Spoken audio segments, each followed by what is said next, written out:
Hi friends, welcome to தீபாவின் மாடி வீடு. இன்றைக்கி பார்த்தீங்கன்னா எல்லா வேலையுமே முடிஞ்சிருச்சு. எல்லாருமே அங்கனங்கனம் உட்காந்துருந்தோம். விளையாடுறதுக்கு எதுவுமே இல்லை, ரொம்ப போர் அடிக்கிற மாதிரியே இருந்தது. நாங்களாம் பேசிக்கிட்டோம், இன்றைக்கி என்ன விளையாடலாம், ரொம்ப போர் அடிக்கிற மாதிரி இருக்குது, எப்படா நம்ம ஊருக்கு போவோம் அப்படின்னு சொல்லி நாங்களாம் எல்லாரும் பேசிக்கிட்டு இருந்தோம். திடீர்னு பார்த்தீங்கன்னா எங்கள் மாமியார் சொன்னாங்க, வாங்க தாயம் வேணால் விளையாடலாம் அப்படின்னு சொல்லியிருந்தாங்க. தாயம் விளையாடுறதுக்கு தாயக்கட்டை வேற இல்லையே, எப்படி விளையாடுறது அப்படின்னு சொல்லி நாங்களாம் பேசிகிட்டு இருந்தோம். அவங்க சொன்னாங்க, அந்த பக்கத்து வீட்டில் போய் வாங்கிட்டு வாங்க அப்படின்னு சொல்லியிருந்தாங்க. அப்புறம் என்னோட சிஸ்டர் பொண்ணு தான் பக்கத்து வீட்டில் போய் வாங்கிட்டு வந்திருந்தாங்க. நானுமே கட்டம் போடுறதுக்கு ஸ்டார்ட் பண்ணிட்டேன்.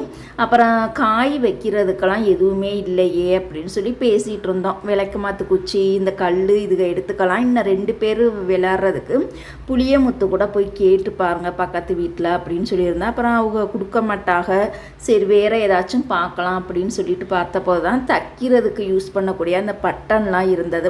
ஒன்று பிங்க் கலர் இருந்தது, இன்னொன்று பிளாக் கலர் இருந்தது. இன்னொருத்தவங்களுக்கு விளக்கு மாட்டு குச்சி, இன்னொருத்தவங்களுக்கு கல், இந்த மாதிரி 6 பீஸ் எடுத்துக்கிட்டோம். இந்த விளையாட்டில் யார் யார் கலந்துக்கிட்டோன்னு பார்த்தீங்கன்னா, நான், என் பொண்ணு, என்னோட சிஸ்டர் பொண்ணு, எங்கள் மாமியார், மொத்தம் 4 பேர். இந்த தாயம்லாம் விளையாடுறதெல்லாம் பார்த்தீங்கன்னா அந்த கிராமப்புறங்களில் நிறையா பேர் விளையாடுவாங்க. டவுன்லாம் பெரும்பாலும் விளையாண்டு நான் பார்த்தது கிடையாது.